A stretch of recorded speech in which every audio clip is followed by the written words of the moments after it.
not my problem. It's not my problem.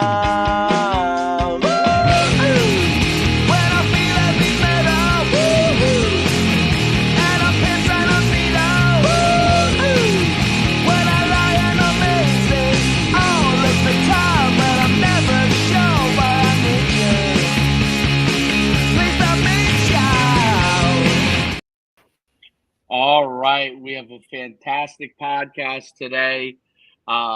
Me, Coach Schumann, I'm here. I'm here with Coach D. As always, today he's to my left. Sometimes he's to my right. And we have a fantastic guest today. And I've been following her on TikTok, just watching, you know, how that algorithm works. I guess I watched something, and then boom, it started coming in. She does a lot of great stuff. She's a former Division I basketball player who does a lot of academic support, and she talks a lot about reclassing. We're going to cover a couple of those topics today, but she really, really has a great demeanor when she's interviewing the coaches and really gets some great information. And she explores a lot of the issues that a lot of parents are addressing as they're going through the recruiting process. And it's very different than it was when I was coming out, and probably when you were coming out, and obviously when Derek was coming out as well. It's changed radically with the transfer portal and NIL and more opportunities, more people playing sports than ever. So it's really great to have somebody on who really is exploring those things. So welcome, Shanay. Thank you so much for having me. I'm happy to be here. It's like I said, my favorite is when you interview the AAU coaches. So that's always my favorite. But I want you to really go into, you know, your background as an athlete and how you kind of started trying to help parents and families, you know, navigate this crazy, crazy world called recruiting. Yeah. Well, I'm born and raised in New York, Queens, New York to be exact. And I played for an awesome program called Positive Direction in Queens. It was an independent basketball program, but we had an amazing coach, Joanne Arbitella-Pinnock, that knew what she was doing, right? And so I played. I didn't know how to play basketball. I actually was a late bloomer. I didn't start playing basketball until I was 12, almost 13 years old. But she saw something in me that pushed me to the next level. And then I did that. I got a Division I scholarship to Fairleigh Dickinson University to play basketball. Love that. But somewhere around my sophomore into junior year, I interned with the NCAA. I represented through SAC, through Student Athlete Advisory Committee, and I began to find out the background of the NCAA and what it all entailed and how we got scholarships. And I started diving into it. And while I was a Division I player, I started reaching out and talking to families and things like that. And it was that's how I got into this. That's unbelievable. It's an amazing thing that. So I think one of my guys I played ball with, who now works I went to University of Connecticut, okay. And a guy named Phil Hunt worked for the NCAA for years.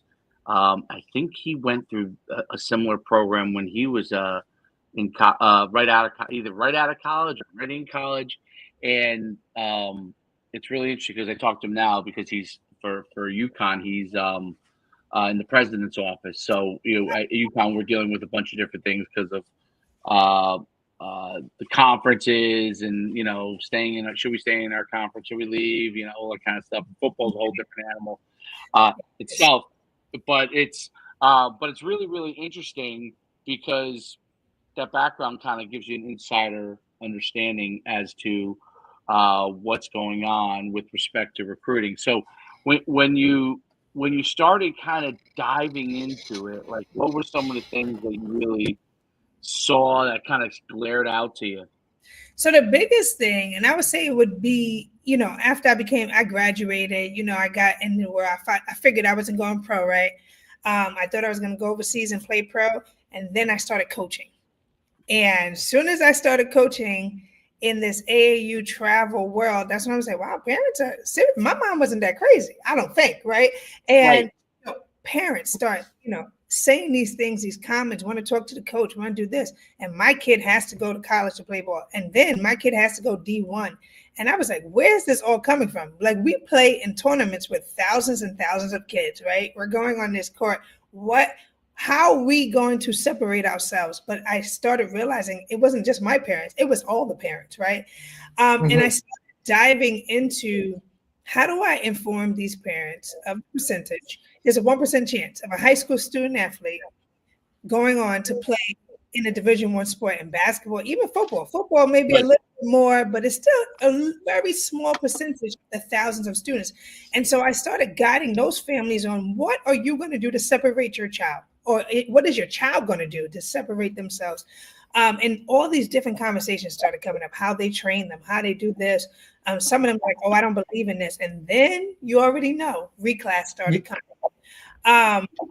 I'll be honest, it wasn't until like around 2015, 2014, when I moved to the DMV area, did I really start hearing it more. In New York, not so much, but then I started hearing it, and now it's everywhere. I go speak everywhere, and everyone's talking about reclass. I don't care what sport the kid is playing, they're talking about it. And so it really opened my eyes to it. And, you know, someone had inboxed me before, like, why would you for reclass specialists? It's not that, and I'm not for it or I'm not against it. I'm for giving parents the right information. That's what I'm for. I'm for parents arming themselves with the proper instructions on what it is. And then you make a decision whether or not you're going to do it or not. But make sure you're doing it right. Like if you're going to do it, let's do it. And so that's kind of how I came to it. It really was parents and all their feedback and all their questions that made me studying all the rules for eligibility more and how it pertained to this particular topic in recruiting and reclassification. It's such a sparking topic of debate, right? Because you know, like I listen to my wife, she always says, "Well, if everybody's reclassing, why don't they just either change the date, or say, hey, you can't go back, or you know." And then if everybody's doing it, then does everybody else have to do it? Like, so how does that all work? Yeah. It's very, very interesting because there's so many people that are all over the fence on it, and as am I at times. You know, like I'm not sure. Like I have a son, you know, and you know, it wasn't really a thing when I was growing up. I mean, I played football in the '90s in college, and you know, there were people occasionally that was the case, but it was usually there. We used to say it was really their cutoff of the school was like earlier. So like, let's say they were October, and so they were older because of that. It wasn't that they actually went back a year. So I did know people that were born in the year before, but it was really their cutoff, was it their state cutoff or whatever was a different thing.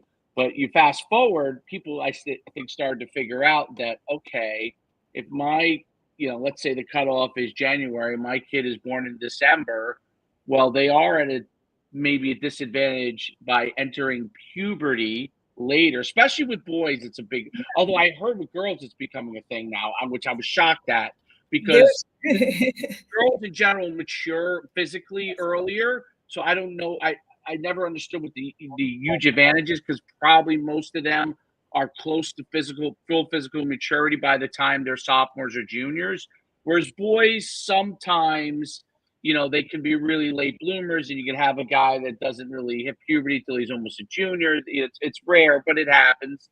And the recruiting process, I guess, because it's pushed so much earlier, this is all what kind of has made that much more of a thing. So if I'm an eighth grader and I'm not ready, quote unquote, physically, and I reclass, and now I'm an eighth grader again, and I hit puberty during that time period, well, if they're recruiting people earlier, now as an eighth grader, I'm possibly beginning to be recruitable. Is that the big part of the theory on a lot of the parents?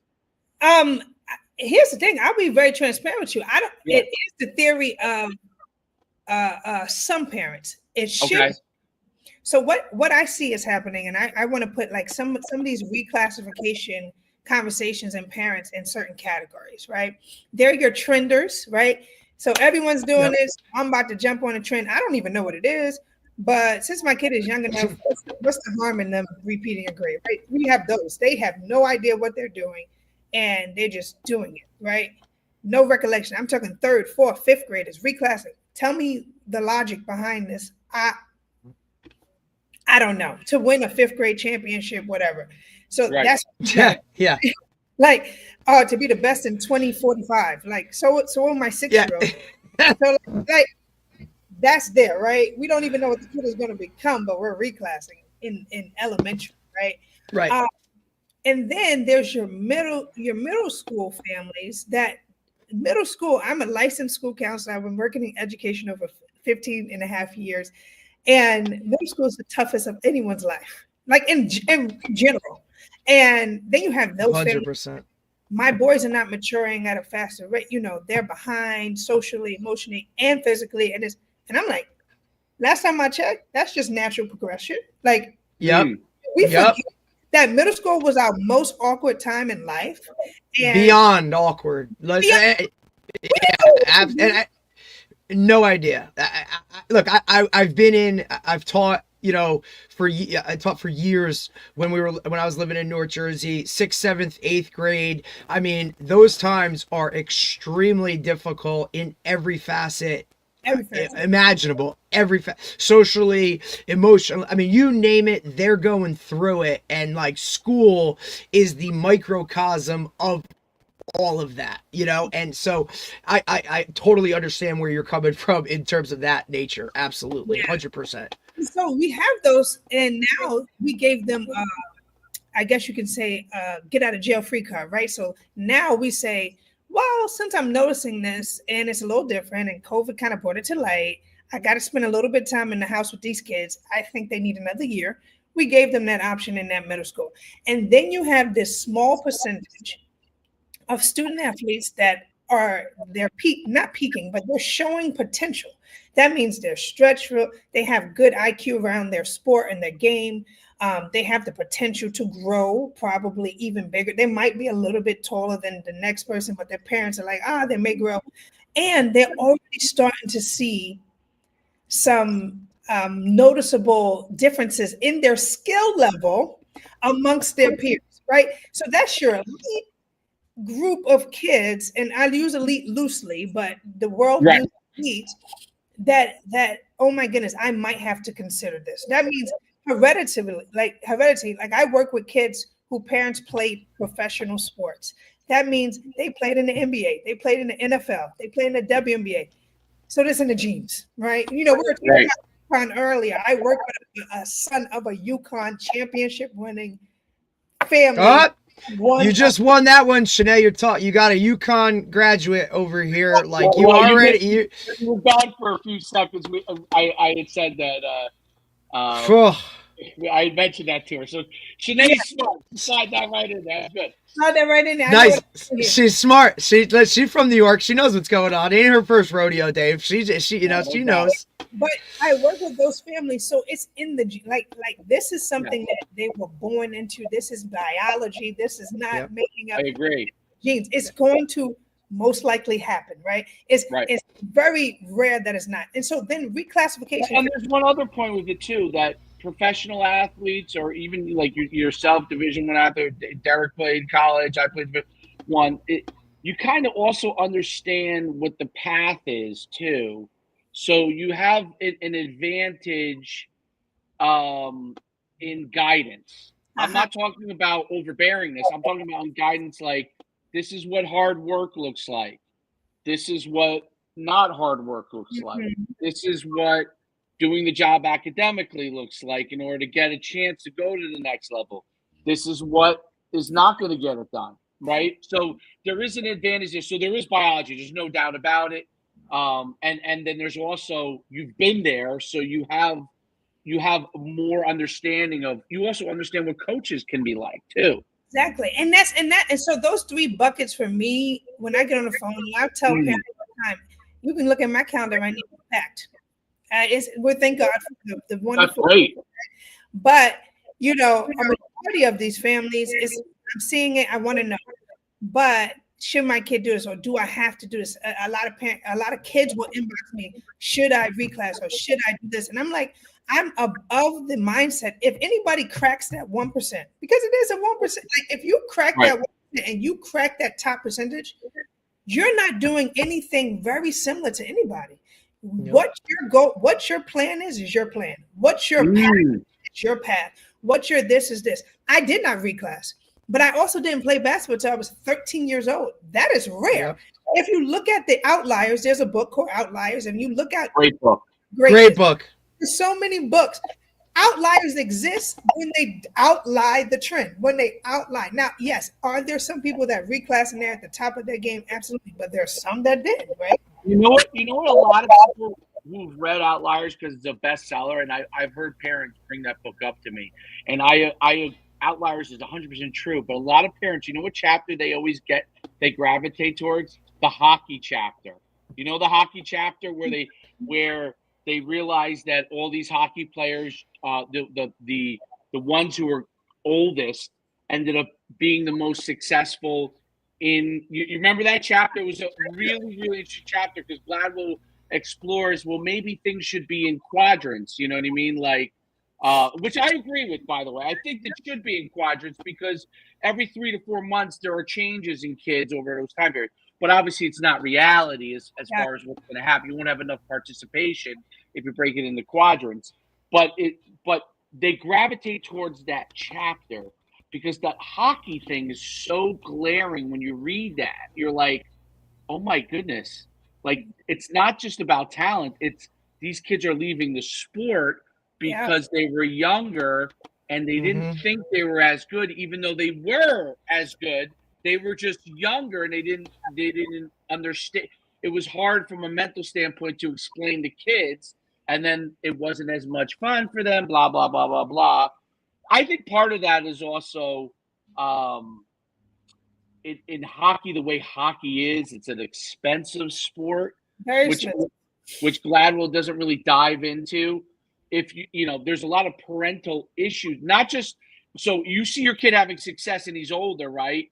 In hockey, and you're spending an insane amount of money to play hockey, so you keep those kids in it. But if your son is a little bit lagging behind, you might be thinking, well, maybe I should put him in something else because I'm spending $15,000-$20,000 a year. I mean, they're spending thousands just on ice time.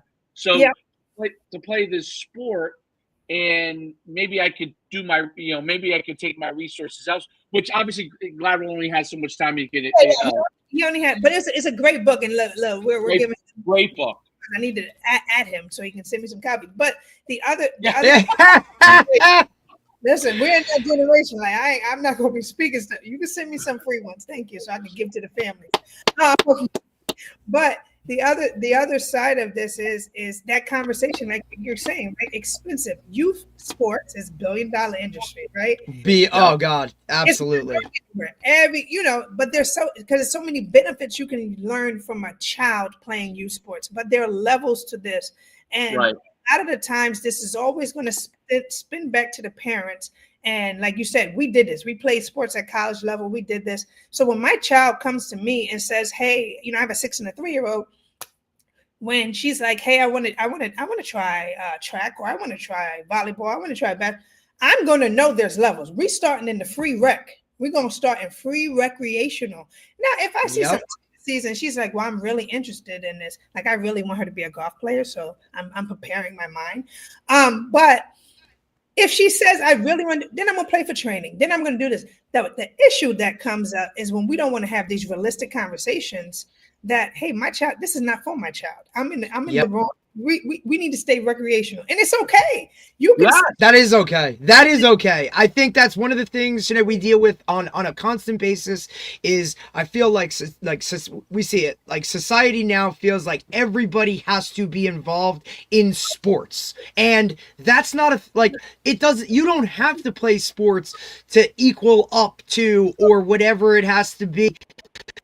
It's okay if my son or daughter only wants to be a rec person or a rec kid and only do it at a non-high competitive level. Not everything has to be, this is because I want to play on this team or the elite. Like, it's okay to go out there and do it for fun. Truthfully being. And we see it all the time. That it's like, no, we have to be a high level competitive. No, you don't. No, you don't. Okay. Sports aren't for everyone, It's not, and it's okay. There are arts, there's computers, there's STEM, there's much in the world for a student athlete to do. I mean, not even a student athlete, a student to do. But because we have moved so far away from that, that's where we get this big world of, I hate reclass. I don't have it. Like I told a parent the other day, there's too many doing it, and then they're doing it wrong. And they shouldn't be doing it. There 100%. are very few rare cases where I think, well, maybe you should reclass. You're born late. You had a major tragedy in your life. A parent passed away. You had a major surgery. Like I know a young man that's getting 2 hip replacements at 15. Number one, God damn. We got to look into some other things, but like major things. Like, I mean, like I moved across the state because this happened with my family and a big divorce. And then I missed this, or my parents serve for our country. And I was overseas. Then I came here and then I didn't know the system. So then now I can sit with you and say, hey, I can understand how we could reclass here because you did miss some time. You may not want to rush into others because these bigger major factors are factoring in, right? Absolutely. And then there is a playing factor too. There are a top elite student that they're late bloomers. We know for a fact they're going to be a late bloomer, but skill-wise, they're top of their game right now. They're top of their game. And in sports like basketball, if they're already being scouted at that top level, everyone knows. The community is not as big as they think. Everyone knows. Nope. Everyone knows what names are on that list. Everybody knows who them names are on that list. They're already at the top camps. They're already getting trained. Now they got trainers coming to their schools in the middle of the year. I'm not going to even say what brands do that. And then they're already on the league list. That means in 2 years, they're already, who's going to be my 2027 draft class, my 2028 draft class. The Power Fives know how much NIL money I'm giving these people.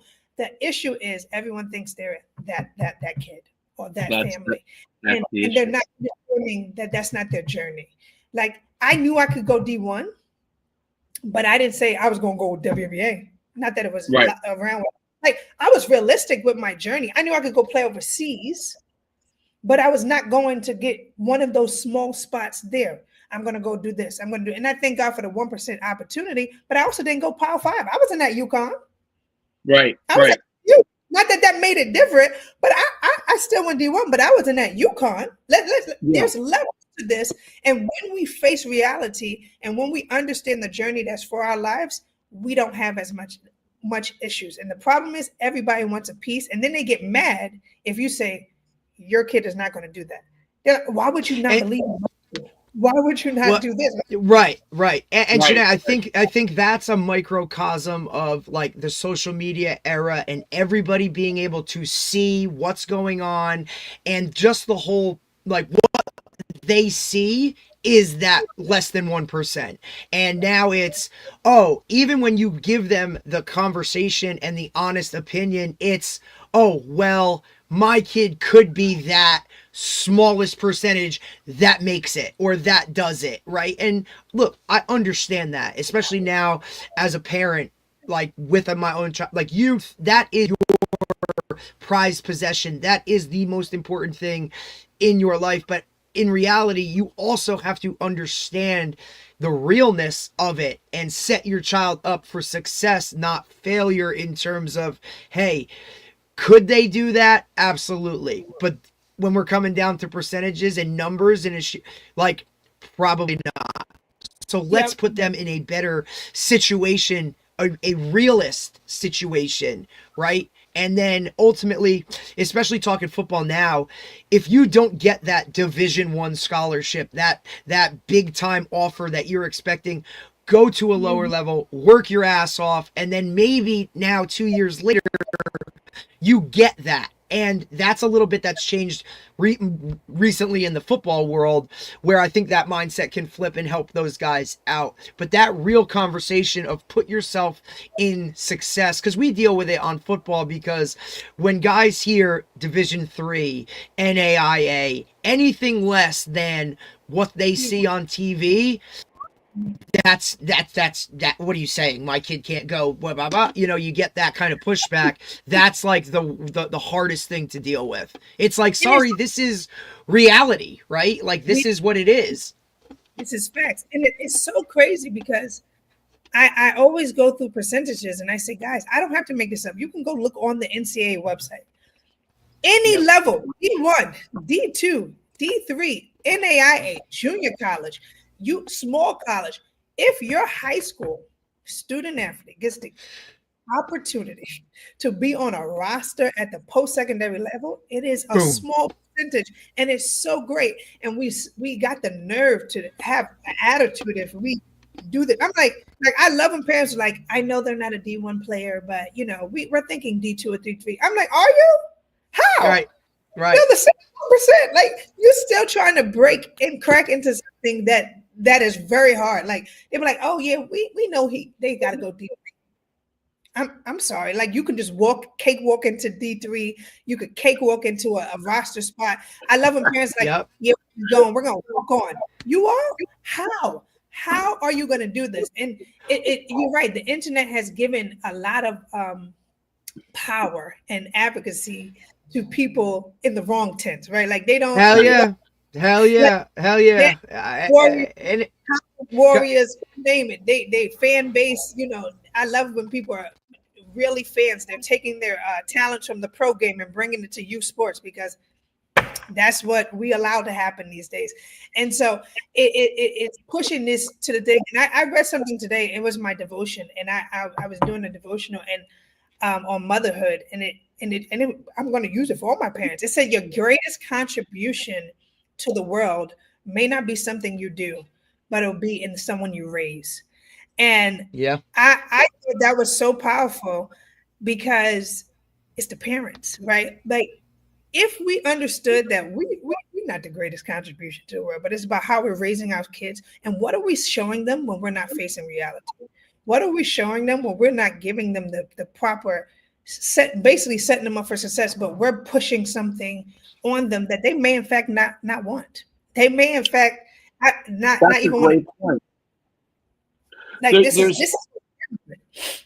I saw another guy, a guy, I can't remember his name, on TikTok who talked about, I know it was. It was a guy who played pro baseball for a long time, and then now his son's a pro baseball player. And one of the things he said he did, because his son was talented when he was young, but he was like undersized, developed a little bit later. But he ended up, he just I think finished his first year in the MLB. And what he said was that he said it's important for parents to have a contract with your athlete that he actually or she wants to do this. So when you say, hey, I'm going to sign you up to a basketball trainer, right? Like I send my son to a guy once a week, right, for basketball. Great guy, great coach. And he's a really good guy. Like I saw him do group stuff, and I'm like I kind of look at it like when I send my son to a trainer, I say, I want to know he's a good guy, you know what I mean, or girl, or and that he's making it enjoyable at the same time that he's learning, because the last thing I want is like him to come out of there as a 10-year-old and say, oh my God, that was torture. Or like you have to work hard, but you have to, and the way the guys coach you is important. But that contract is important. So he said, if you, I'm curious your thoughts on this. He said, if you're going to send your kid to a trainer, you have to say to them, hey, listen, I think it would be beneficial to you to go to a basketball trainer. I think it could help you with your skills. Do you agree that you want to do this? Because if you don't want to do this, we don't do it. Okay. Do you agree that you want to do it? Do you agree that you think this can help you improve and that you want to do this? Right now, as parents, we guide our kids, right? Like they may not realize as a 9-year-old that this will be good for them, but I want to know that they want to do it. You know what I mean? Like they may not understand what the benefits are exactly. And I understand that. And he talks about, they may not, but I want to know that they want to go in there and be a part of this. Right. And I think that's important. And same thing, like which one of his big things was travel sports, right? Because he was on the baseball side of it. And his thing was like travel sports, right? Okay, your kid plays rec, like you talked about. There's levels to it. If I'm going to go from rec to travel, you should have that conversation contract with your kid, and you could even have them say, "Hey, I agree that I would like to do this," because at least they're bought into that season, and they know that they were a part. Now, at the end of the season, they come out and they say, I thought I wanted to do this, but now I don't. Mm-hmm. Right? And that's okay too. But now you could point to that and say, hey, listen, I presented it to you. You said you wanted to do it. We did it. Good, bad. What we assess what it is, and then we decide if we want to do it again or we don't want to do it again. Right? We can always go back to rec. I say this to my kid all the time. I'm like, we can always go back to rec, dude. Right? Yeah. Like, we can always go back to rec. It doesn't have to. We don't have to do travel. Like, we can always go back to rec. Like, I know you enjoy doing rec, right? There's no kid that doesn't. So I thought that was an interesting thing. So I'm curious what your thoughts on that, like getting your kid, even though they may not understand everything completely, to agree that they want to do this, like, as opposed to like saying, hey, we're doing this. I do. I am in favor of that.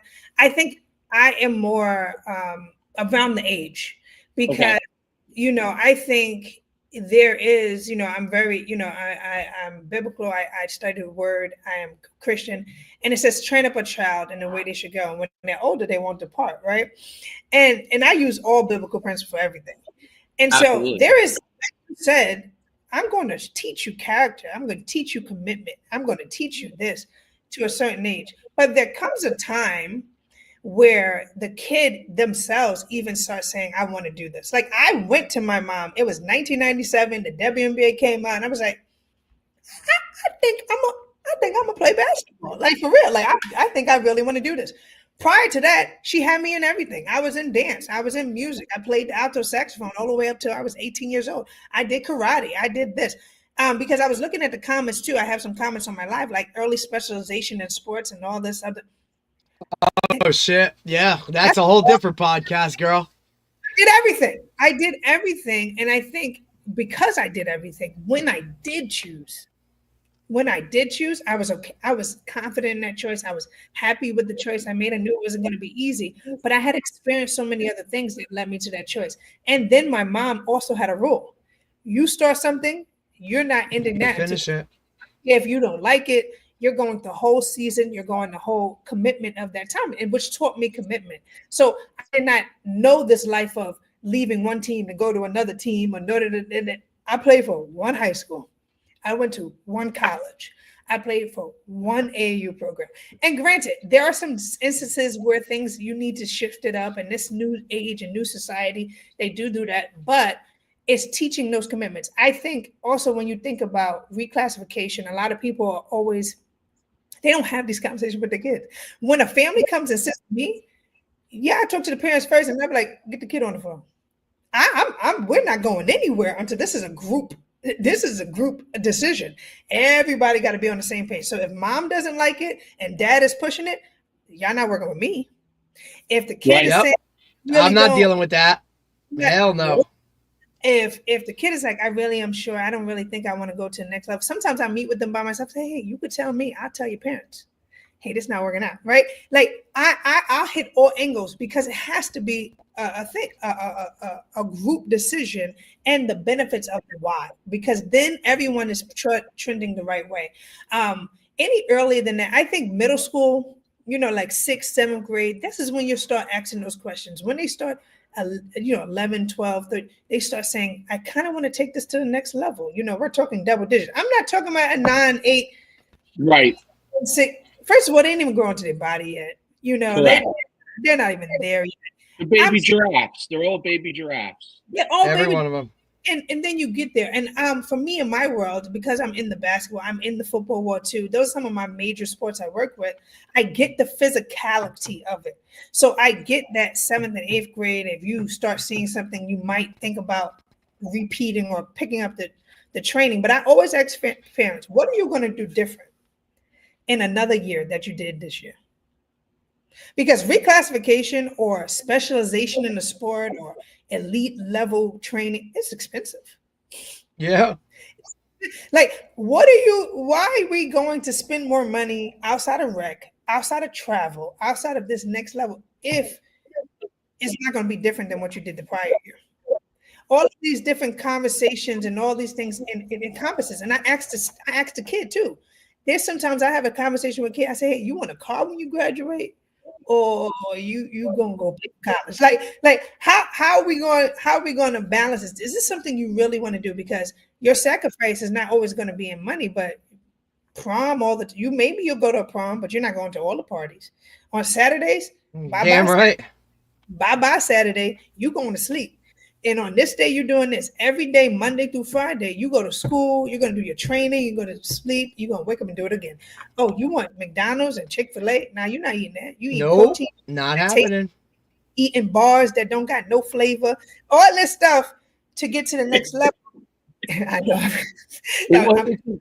But that's the level of commitment, though. Like, that is the level, like, and I use the line all the time, like, sometimes it's cool to not be cool. And if you have that greater goal, you're gonna be the outcast at some point when your group of friends is off doing whatever.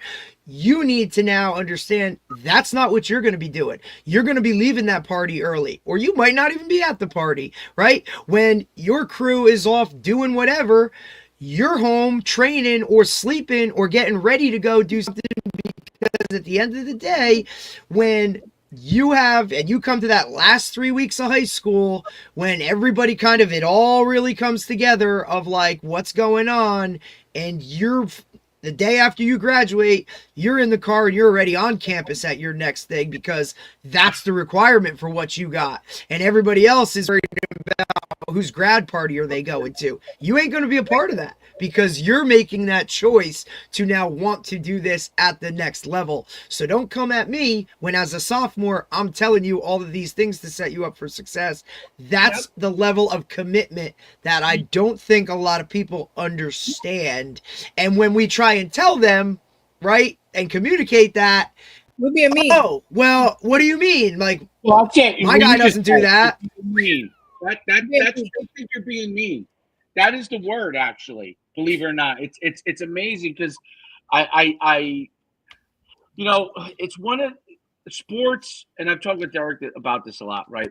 Everybody now, it was different when I was growing up and when you were growing up. Like, not everybody decided to play sports, right? Like, there were literally people that had to go and get jobs in high school, like, and people still have to do that, but there's a much more conscious effort with sports to be able to accommodate things for sports, right? Like, I went to high school with kids literally that would, like, I thought would be good on the football team, but like their dads need them, at the mechanic shop working, like helping him with his business, and that's what he went and did. And honestly, some of those people are very wealthy now, so it worked out in their favor, right? They learned to trade, they leveraged it, and what it is now is, I think, you talked about, like, everybody's doing it, so everybody's doing it, right? So everybody's doing sports, so everyone thinks that they should do sports, and there's a lot of great things to be gained from sports, which I 100% believe in. It's where I try to guide.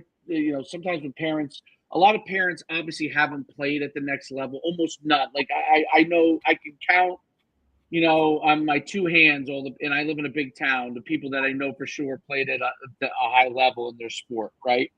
And what happens is you have a lot of people that are trying to navigate that without any knowledge, and they think they should do this, and they're trying to overcompensate for the fact that maybe they had some athletic ability, but they didn't get the opportunity, right? Or maybe, and they're trying to overcompensate it because they see, their kid might have some ability. What they don't realize is when they put all their eggs into this basket called Division I, that they don't understand, for lack of a better word, the freakish ability that people have at the highest level. I used to tell this all the time to Derek, okay?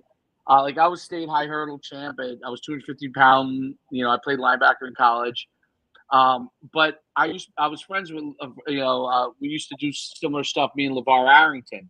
And LeVar Arrington played at Penn State, and he was a first-round draft pick. I played at UConn, which was FCS at the time. And I was one of the best athletes ever in my high school. But LeVar was 6'3" version, 6'4" version of me. like bigger, taller, and a little bit faster, right? He was a first round guy. But if you were to see, and I was a guy that did not make, the NFL, right? I could have went to CFL or, but I wasn't that level, right? So what people don't realize is that there's extreme athleticism, and then there's like guys that are really, really at the extreme. And I always said LeVar was that. Like LeVar was bigger, taller, literally like what you always say, like bigger, taller, faster. He was all those things, and he was understood the game and all that kind of stuff. Smart guy, all those things. So it's like enjoy the ride, because eventually you're going to go against players that are really, really, really at a high level, and you're going to be shell shocked. And your kid, if you haven't instilled the right principles, your kid's going to pack it in on his sport. There we go. Instead of fighting, right? He's going to turn around and pack it in. Yep. And I said it sometimes. Listen, sometimes there are guys that are smaller that can overcome. But but if you've been primed from the time that you were little that you're the greatest thing since sliced bread, and all of a sudden you come against someone that really might be the greatest thing since sliced bread, it's really hard to fight and overcome. It is, and I think, and it goes, and it's all connecting, right? That's why you want to have that conversation. Is this something you want to do? But we're not having this at now. We're having this at middle school. If we're gonna even have this conversation around reclassification, is this something you want to do? This is what it entails. I make parents sign and sit with their family and say, this is part of the commitment, and this is what you're going to do. You're actually going to take these classes. Then you're going to do this, and you're going to have a schedule, and you're waking up at this time, and we're doing 2-a-days, and we're doing this. If that's not something you want to do, guess what? We're going to the next grade. Yep. And we're going to do this, and we're going to do, having those conversations. And you said something that I think the principles inside. This is why I have this mantra I say when I speak out. I have all the students in the room say, I will do what I do well. Because there's only some things that Shanay does well. That, hey, maybe somebody else doesn't. I'm actually a twin. And there's things my sister does well that I will never be able to do. And we share the room, right? Like at the end of the day, like there are things that I do well that I have to specialize in. And when you instill those principles in your student athlete, it helps down the line. And yes, this game is not going anywhere. Different sports are not going anywhere, but it's the principles and the things we have to lay in our foundation of our student athletes and our family and our parents that's going to help them lead them on to success. There was a comment here, and I'm streaming like you guys, and they said, can you speak the difference between 8th grade reclass and 9th grade reclass? And I'll just hit it right this because I can tie it in. But in middle school reclassification, I call it pseudo reclassification, because by definition, the NCAA starts reclassification or even counting reclassification when a student hits high school, because you get 4 years of eligibility, right? So they're going to count 9th and go on. So your clock starts if you reclassify. Versus in middle school, your clock doesn't. However, Florida, states like PA, all of them, they're starting to get hip to the game. They're like, hell yeah.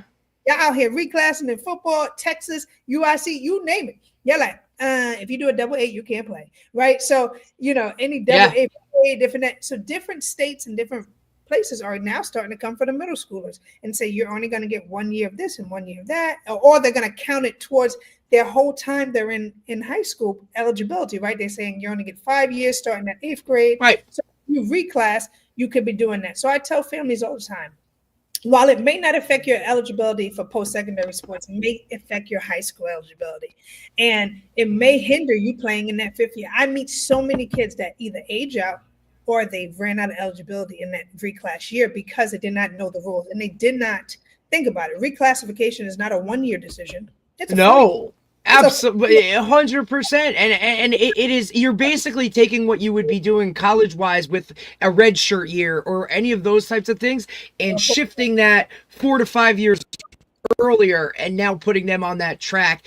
I think it's a great point that you make, Shanay. Like, people don't understand the rules specific to their state, town, county. Like, some of these districts have certain rules. Hey, he might be eligible to play because of this in one place, but not so much in another place, or just sport specific. we see it all the time because football is, the ultimate contact sport in terms of some of those types of things with eligibility and timetables and all of those you got to do your homework. You have to know exactly what you're getting into, not just, hey, I'm going to reclass because, oh, I saw so-and-so do this on Twitter. Doesn't work like that, right? Know your rules. Really great point. And I think the biggest thing is coming back to it. And I say to this parent, what you do with your child is what you do with your child. I'm not here to help you parent your child or change your idea of what you feel is best for your student athlete. I'm going to give you the information. You're going to make a decision. But I also am going to say, I don't think families should demean or demonize a parent for their decision. That's their child. So that's what they want to do. And they want to do it because I've been there, and a parent will talk to me, and my husband, he keeps me straight, and they be like, oh, I'm gonna reclass, I'm gonna do that. I'm like, oh, that's so dumb, don't do that. And he be like, no, just tell them the truth in the nice and caring way. And right, because we just want to let it fly and be like, oh, hell no, like, what you doing, that's who we are, right? Like that's how it comes across no matter what. And it's not nice. And so here we go, I don't want to be mean and I want to be nice. So I'm going to give you the information, and I'm going to strongly suggest you do your research. I'm going to strongly suggest you do what's best for your child. I'm going to strongly suggest you have conversations with that child. And for me, I am not going to back down on anything below 6th grade or 7th grade and lower that we're going to talk about reclassification. I'm just not going to do it. I'm not having a conversation. For me, Shanay Howard Consulting, Shanay Howard, I'm not having that conversation at 6th, 5th, 4th grade. They're elementary. We're not talking that. It has nothing to do with post-secondary. 7th grade, now in the sport of basketball, they're starting to do potential student athletes. It used to be 8th grade. And 8th grade, the NCAA will start allowing them to submit rosters in the sport of basketball, football, things like that. Now it's down to 7th grade. So now it's definitely in basketball. It's creeping up all over. You know what I mean? Like, it is just, look, it just keeps getting younger and younger and younger and younger and younger and younger. But I don't think it'll go any younger, but the reason why 7th grade is because of this nature of reclass, and these kids are older and they're starting to see it. And so the BBCS and that rostering system through the NCAA that comes through the sport of basketball, I don't know necessarily not in football because they do a little different. It's starting to take their information earlier. So then I do have that conversation with them. I'm like, hey, people going to see you. So they're going to see if you were class of 2030. And the next thing you know, you was class of 31. They're going to see if you, like, I love when people say, I'm going to change my Instagram. Guys, once you go in the BBC, they're going to see you doing all that, right? So make sure you have a plan and you know what you're doing. And if you're going to do it, right? The other side of this is we're competing in sports where we all go to college, and you guys all know this. When we got to school, I know when I got to school, I was like, wow. I'm good, but geez, these jokers is good too. Like, it made me want to be better. Like, I was like, I gotta get in the gym. Like, we didn't arrive, we started all over again. And then, and I was in particular sports, I was like, you was overseas playing pro, semi-pro when you was, I was playing it. So you didn't go to school? Yeah, well, we did school, but I was playing pro players my whole life at 15, 16. So now you got these kids coming from the other countries coming into America, and now they're playing you. They have so much more experience. So much more this with adults, with real adults, like grown ass people who have done this already. We talked to a couple, we've talked to some coaches that have here in Jersey post-grad programs, right? Like in the Northeast, obviously, right? So you're talking about guys coming in recruiting post-grad guys who may have already been boarding out of high school and have lived on their own for a year, right? We're talking about just the separation in the maturity of where you're talking to now a high school athlete that's already done that for a year in comparison to somebody who's, mom was still driving him and dropping him off at school, or, types. Like, she's still doing his laundry. She's still preparing meals. This kid's already a year ahead of that. You know what I mean? Like, these are especially now in the recruiting game, it's coming down to splitting hairs in terms of that difference between, all right, this guy's getting a scholarship, this guy's not. The attention that real attention to detail, that every little thing factors into it and matters. Yes, and Like, you and every decision, every choice, every, you know what I mean? Like, that might be the separation between it. Yeah, but it was like how it was mentioned earlier, laying the foundations. Yep. And there are junior boarding now. Like junior boarding, like there's junior boarding now, 7th, 8th I grade. know. Some of these sports academies that are popping up now, you can go to school earlier, but they're competing with the European sports academies that exist, right? And have existed for how long, right? Like, this is what the Europe model is. There's no high school sports in Europe. It is club, professional. That's how it works. Dave and I talk about this all the time, and especially for football, which is such an Americanized only type of sport, right? The European soccer model of like, we play for a club team, that's like what we do. Now, when one of those students comes over here and they're like, wait, high school team, travel team, like, our best players don't play high school sports. Like, when they come over here, I play for my club team. I don't get, high school is like rec to them. Yep. That's like what it is, right? So it's a very different eye-opening experience where, you have like the academies like IMG and those types of places that kind of go more towards that European model, like very different, eye-opening for parents that just don't know anything different. Yep. Talk about a little bit more what you're saying when they come over and where they're at from that level from Europe and stuff. So yeah, and so I've seen it more in the basketball framework because that's like my main sport since I play basketball. Yeah. And we have kids come as early I've seen kids come as early as 12, 13, right? But when they're getting over here, if they were in that system and they play club team or they're playing FIFA U16 or U15 or they're advanced in ways that our students at that same age are not. They already travel by themselves. Number one, I don't know about you, but I know 14, 15 years, they can't just get on a plane and go across the country. Right. Do that. Right. And I had a personal experience. Like my host son, I have a host son that basically is mine, and he came to live with me when he was 13 years old from Nigeria. That's amazing. Country by right. himself. Talk about a level of maturity there. Put one of our 13-year-olds from America over there doing that. Came here to play and to obtain his dream. Yes, he went D1. He graduated just a couple of weeks ago. He still has a year eligibility, but he has his degree. But I say all that, he had already a jump start. Now, there were some things I had to teach him. The game was faster over here for him than, the slowest turn. And it was different this. But he's also was 6'7", size 15 shoe at 13. He ended up being 6'7", 255. Like at the end of the day, it was destined for him to do this and do it. It's different levels of it when they're coming over. And even the sports academy model that we're starting to get on the American side versus that Europe is still not the same. It's different. We're starting to meet them. Your OTEs are popping up. IMG Academy, Prolific Prep, Utah Prep, blah, blah, blah. We have leagues coming out of this, EYBL Scholastic, things of that. I'm around all of it. Even NFL, we have the NFL Academy, have NFL Academy in the UK, in Australia. It is starting to get there, but I always bring it back to parents. Hey, parents, they're playing chess and we're playing checkers over here in America. Like, we still don't understand. When you look at the pro, now in NFL, we still getting them from Power Fives and in America, but they're still coming over. But in basketball, nope. If you look at the draft, there's people getting drafted at 18, 19, and they're taking out them top lottery spots. And even in the women's game, we had a 19-year-old woman draft this year. And again, from last year, 18-year-old. Like, how? I have an 18-year-old that's graduating high school. They're coming here to play pro. So we have to understand that this is all that's encompassing if you want to be part of that 1%. They get to come get these scholarships too. Right. They get to come. I talked to a high school, coach who's going to take one of the national programs. He's going to be a national coach.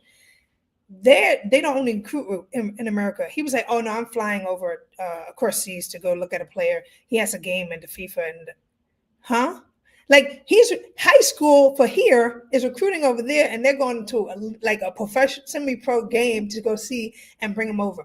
And the reason that is because everyone still loves America, right? I love America, but they love that I can accomplish this. But on the other side, they're still way there's a level of preparation they have that we will not see because of the way youth sports is done here.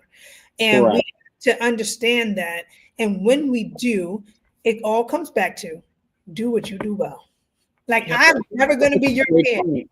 My kids are never going to be there. They're going to go to school. I may homeschool here and there just because I'm an educator, but this is just not going to be their journey. And I have to make it so that they're confident in their journey, because there are people in America who made it from here, who came from this same soil, who never traveled, who never did this, Right. grinded their way to the top, and they understood it because they did what they could do. There was nothing else they can do. You always hear those stories. And so when I work with families, I say, who are the kids' favorite players? Who are your favorite players? Please let them go through their journey. Read a biography, read a memoir. None of these people have like standard stories. It's always something along their journey that made them stand out amongst everybody else. There was something that made them either rise to the occasion or they crumbled. If they crumbled, we don't know them.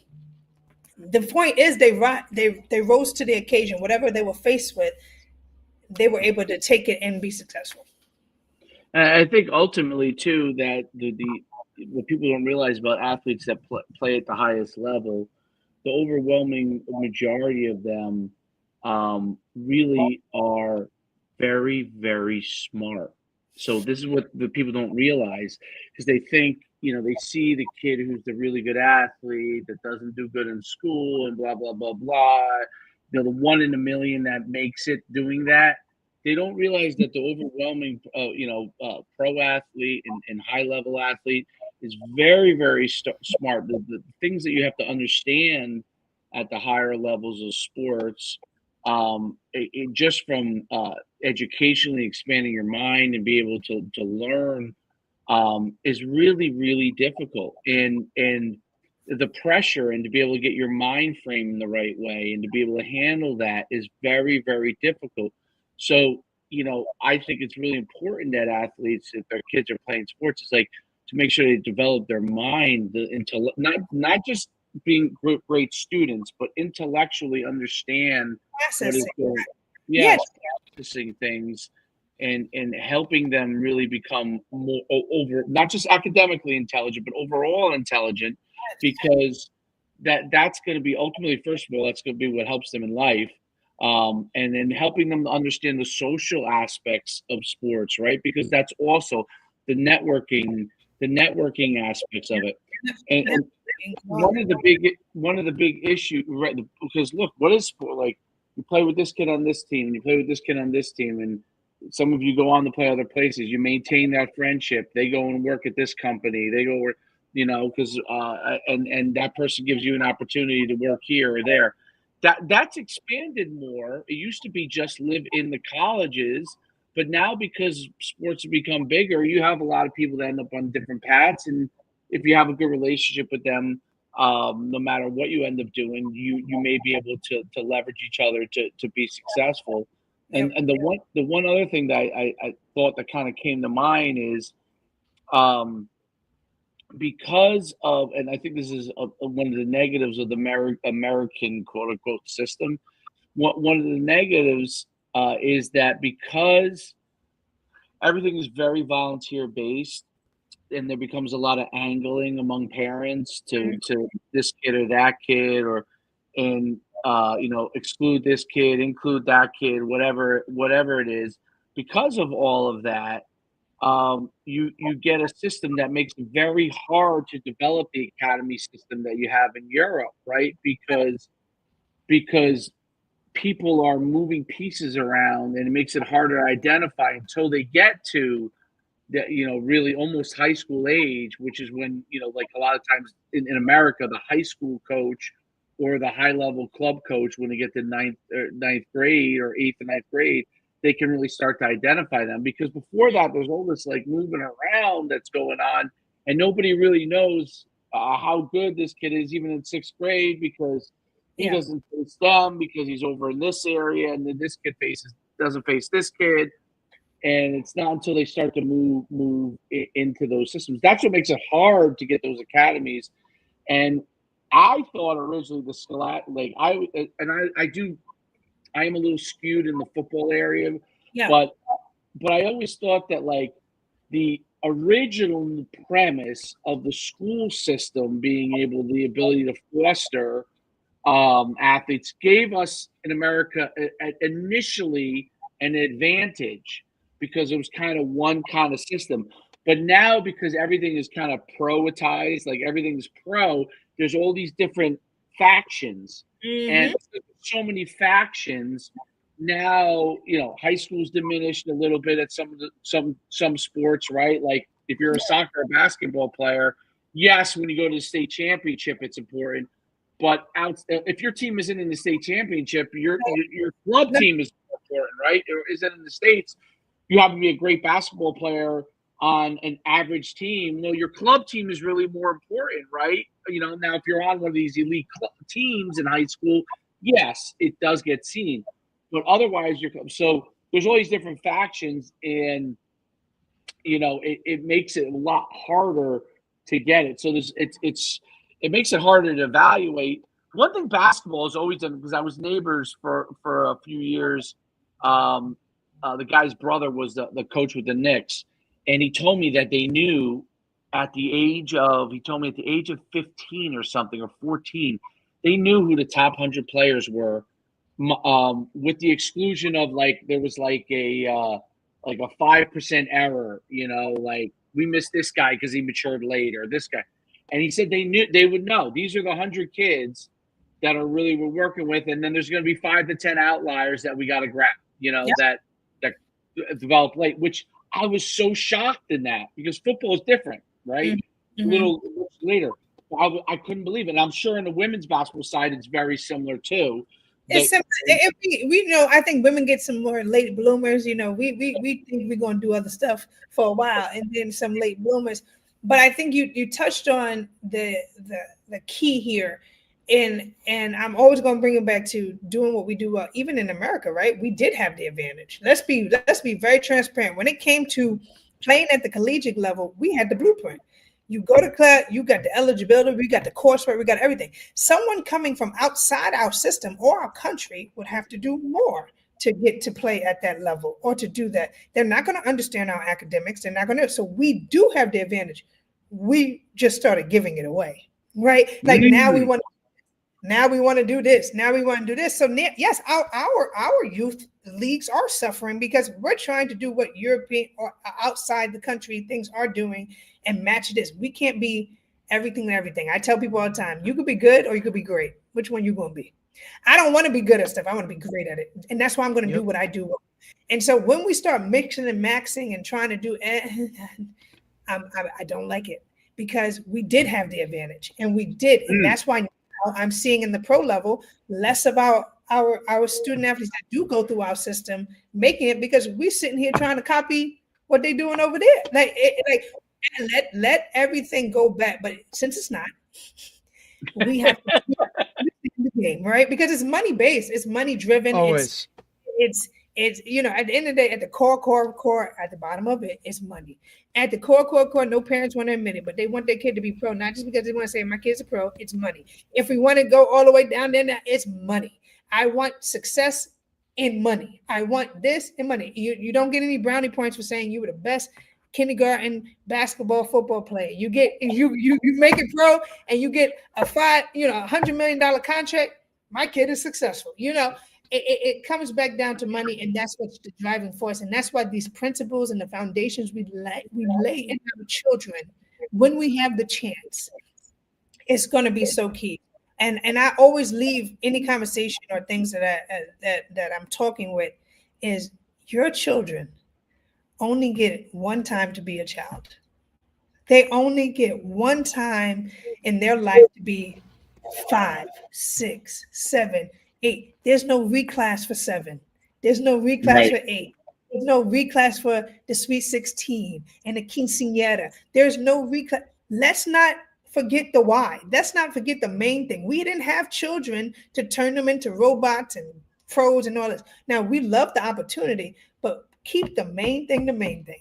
Do not forget you are a parent, and the honor it is to parent a new generation into something. Do not forget your role. Do not lose your head. Try to remember what you're doing and the why. Like keep the main thing, and that usually it helps me gather some people back.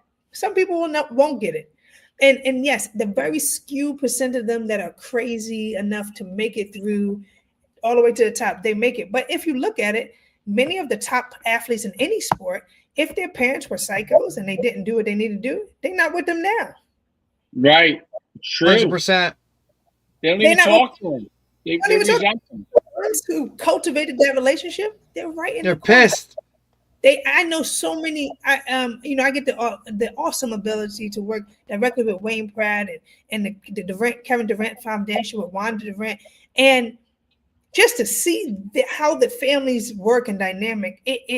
Listen, you gotta make it work. You only get one time to be a dad, a mom, a parent, stepmom, whatever role you are in that kid's life. It matters because when they're older, the people that are still there and they realized it at some point. They had to say, oh, okay, this is my kid. I want my relationship more than I want the sport. I want this more than I want that. And it leads to that success. It leads to you understanding really how your kid is going to make it. And talk to these I'm like, come on, look at pro players' lives. Look at the people that are at the finish line. Even in football, Commanders. His mom is very involved with him. Jaden Daniels. Jaden, like she's not going nowhere. People can say she's crazy or she's not, but guess what? Jaden is like, nah, that's my mom, and you know what? They have a relation. They have an understanding. They know. She knew what it was going to take. She knew what it wasn't going to take. Look at these people who are their models, role models, and look where their parents are. That's my thing. Receipts tell me a story. I'm gonna look. Oh, your parents their parents are not involved. Okay, I guess that was a little messed up. Okay, let's try this. So just keep, don't forget why you're here. Don't forget that your children are still your children. You want to have a relationship when they become adults. Like you want to do this. Don't let youth sports kill the family, right? Like that's Absolutely. don't kill the family. Like keep still go on vacation. Like your vacation is not a club sport event on the weekend here where you dip your toes in the pool for an hour. Yes, those are fun. Those are still fun, but don't let that take away from the family vacation. You still got to take the family vacation or stay a day or two with each other or a week, whatever you do. Whatever and it takes. Separate it. You got to separate it. Separate. And I think the one, unfortunately, Pandora's box has been open on I get why players want to get money and I get why the transfer portal is needed. I understand all of that. The one thing that always I try to help parents with is like, you can't model yourself after a system that is built for the 4 and 5 star athlete. So the system is built for the 4 and 5 star who actually is going to get, that financial system. If somehow you end up becoming that, you are going to be taken care of. Okay. If somehow that's the ability that you end up having. But if you attack the system, that is the only end goal, you're going to be severely disappointed. And meanwhile, you could have maybe still been a Division I player or an FCS player or a Division III player and enjoyed what sports brought to you, the competition, the element to compete, striving, overcoming things. Because the system now is really built in college for the 4 and 5 star athlete from a financial standpoint. That's how they built it. It changed. It used to be different, but that's not how it is. A little bit different. Like you could get some kids that crack that 4 star, that 5 star. No, the narrative is being created for that 4 star, 5 star in any sport, and that's where the money is going. That's where the money deals are going. You can get some NIL brand deals and different things like that, but if you don't have that foundation, then what game you're playing, this is not going to work. Like I'm so glad I was Division I athlete. I'm happy I cracked the 1%, but I knew I got a free degree. That was my end game. Right. Degree to set me up for my future. That I didn't go into these free degrees. I don't think that like that was the main all be all at the end of it. Like we knew, look, like we're playing sports, that's great, that's what we wanted to do, but at the end of the day, we're still getting that piece of paper that's going to set us up for the next 40, 50 years of our lives.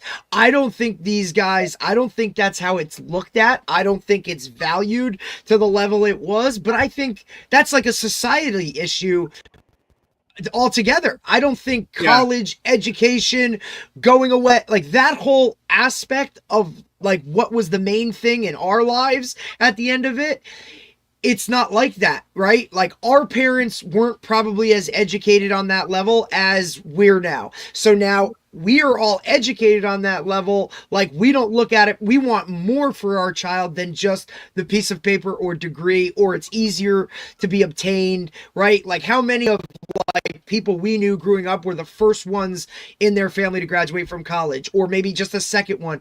I think that's a societal issue of advancement, right? That now, I mean, you don't even have to go away to college to get a degree. You could sit in front of a screen like this at a way younger age and finish way faster than any of us did. And all of those types of things. If there's one thing COVID did, it was show that, look, you don't have to be in a classroom from 8 a.m. to 3 p.m. and learn and get a degree and be present. You could sit behind a screen for less time, more quality, and still get it and be with it. Now, does that add a level of missing out on the social aspect of the world? Absolutely, because how many of these kids do we know can't sit and have an interview type of conversation where they're looking you in the eyes and doing those types of social things that they missed out on? That's a different whatever. But what's the end all be all here, right? Like, what do you want, that overarching all around human being that can function in a high level society and be at the top of it when it comes to everything?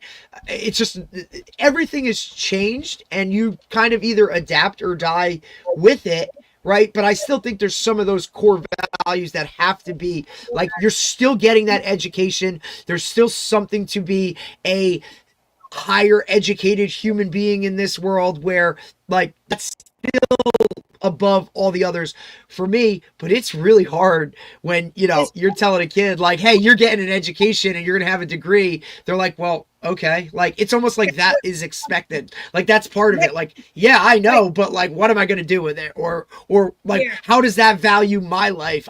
Scoring touchdowns and TikTok dances make me just as much money as that piece of paper. Or I don't even need that piece of paper to now go and get really what I want. That's just not the goal that's pushed as much anymore, I think, like it was on us. Yeah, and you have to, and not to say that no one can. Like I work in high schools now. Now, if you want to be an influencer, you better go all in, and don't forget the people. Make sure you kick something back to me. Like, if you better, yes, do it. But the reason why everybody's still chasing all these different things and these trends. I'm going to be an influencer today. I'm going to be a brand ambassador tomorrow. I'm going to be a D1 player. I'm going to be this. You still don't have the foundations. You still didn't put in the foundational. What is the thing? What is the main thing? What is the end game? What are we working towards? What are we doing? And I find it so refreshing when I meet a family of a high ranked student athlete, and I do get to do that often. And I meet the parents, and I'm like, oh, damn. They gonna do homework? Oh, okay. Yeah. I would love to sit with you and do that. But then they're telling me, oh, we're not going to that meeting. Oh, we're not doing this. Oh no, the family. No, we're gonna take the family down and do. You spend time with your family. Oh yeah, wow. yeah. You're gonna go to dinner and it is so refreshing because that young man and that young person is building the way they should, and they're building that character. They're not chasing one thing, because if they get injured, or if it falls apart, or we have another pandemic, or we do this, the rug is not taken from them because they're not defined by one thing. 100%. They have so much other things, and I could say this because I work with, obviously Baba plays for us, and he's a number one player in the class of 2027, and his parents are amazing, and he's amazing, and his little brother Wale is amazing, and his sister, like, you can tell it matters. You can tell it matters. And never does he say, "Oh, I want my kid to be a pro player." He says, "I want my child to grow up into a young man the way the Yep. Lord has designed him to be." Like it's Gotta so love refreshing that. when I hear that, and now you see the way that's how they navigate these things. And there are families that are navigating this. And I say this: the elite parents, elite student athletes, elite parents. And when they're Absolutely. elite, Look, their elite looks different. Their elite looks like family time. Their elite looks like having morals and values. Their elite looks like, hey, we're approaching this. We're going to commit to this, and we committed to this school. We're staying at the school. Like Right. that's what elite to me looks like. And the more we keep the main thing, the more we do it. But in the meantime, we still have to put out information for the masses, because there's always going to be someone that wants to find a shortcut to a plan. And I always tell Right. parents, there's no shortcut to success. My mother didn't have a game plan that said Shanay is going to be doing this at 39 years old and had a Division I scholarship. That she had rules. You do something, you commit to it, you stay. All my children are going to college. That was her rule, and I'm not paying for it. That was her second rule. So you better figure that joint out. That means we had to do good in class. We had to figure out how we were getting a scholarship, and we did. And now when you have a degree, use it. Like that those are instilled in me. It wasn't that she needed me to be a Division I player. She needed me to do this. She said, "No, I need you to do what you do well. And if that's writing, then you write. If that's doing school, you do school." I love school. I've always loved school. My sister hates school. She doesn't. But yep. she figured it out. So that, we just have to keep doing a better job. And I love coming on podcasts like this, where I get to use a wonderful platform like yourself, but even you guys just spitting that out to the masses the same way, that you got to do what you do well. You have to own your process, your journey. Process. It is for you. Like can we just get a system of kids and parents that are okay with making something new? Like it's okay. It's okay to be different. It's okay to be unique. It's okay to not fit into the mold, because that's what's going to make you unique. That's absolutely well, very well said. That's great. I can't thank you enough for coming on. You've been fantastic, and I'm gonna keep following and watching your tips because they're awesome. And I think you really in you're in a unique space, and I learned a ton from each interview. I enjoy listening to the coaches talk and the parents and the athletes talk. And I love when you ask them the questions, because you could see that it comes from the heart when they answer it to you. Like it's coming off their minds, and they're trying to process, okay, what do I really think about this? Like, because I'm dealing with this kid or that kid. And it's fantastic. Keep doing what you're doing. You're making a big difference. And Absolutely. That's the important thing. I really appreciate the opportunity, and thank you guys for having people like me on and keeping this conversation going. And we're gonna, as one way or another, we're impact youth sports for the better, and that's what it's all about. We want to make more impact, Absolutely, more kids, and to really help them find success. So thank you so much. Thanks, Shanay, Shanay. I really appreciate it. Have a great day. We'll see you You soon. too. Bye. Thank you. That was awesome. Absolutely awesome. Really, really great tips. I mean, she was really, really, genuinely wants to really make a difference there. And what's interesting is that basketball obviously is so international, dude. That's the difference. There's so many different things going on in basketball. It's so interesting. It's so exciting to see that, and it's what a great podcast. Really, really great. It was great having her on and talking about all that. And then when are we back next? Thursday. Are we back? Yeah, Thursday. Kevin Malice is coming. Talk about some, some NIL stuff and what's kind of going on there.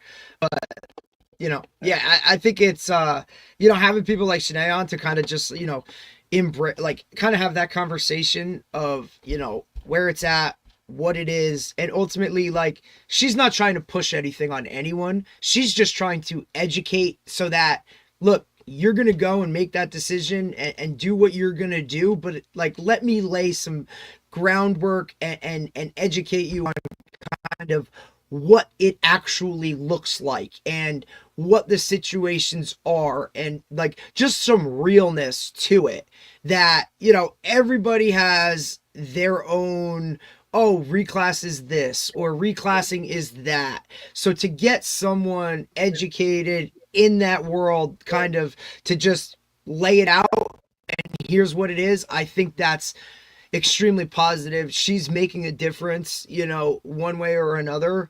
And her willingness to kind of be open about it and talk to whoever without, her own personal agenda on board with that, I think is just, it's a selfless act that like we need way more people like that. We need way more people like that. Great podcast. And then, so you said Thursday, right? Not tomorrow, but Thursday. Thursday, we're back Thursday, and then so Thursday we'll have Kevin, and then Friday, Coach Van Kuren from head coach at FDU Florham Park. So that'll be real good to talk to him. All right, dude, great podcast. All right, we'll see you soon.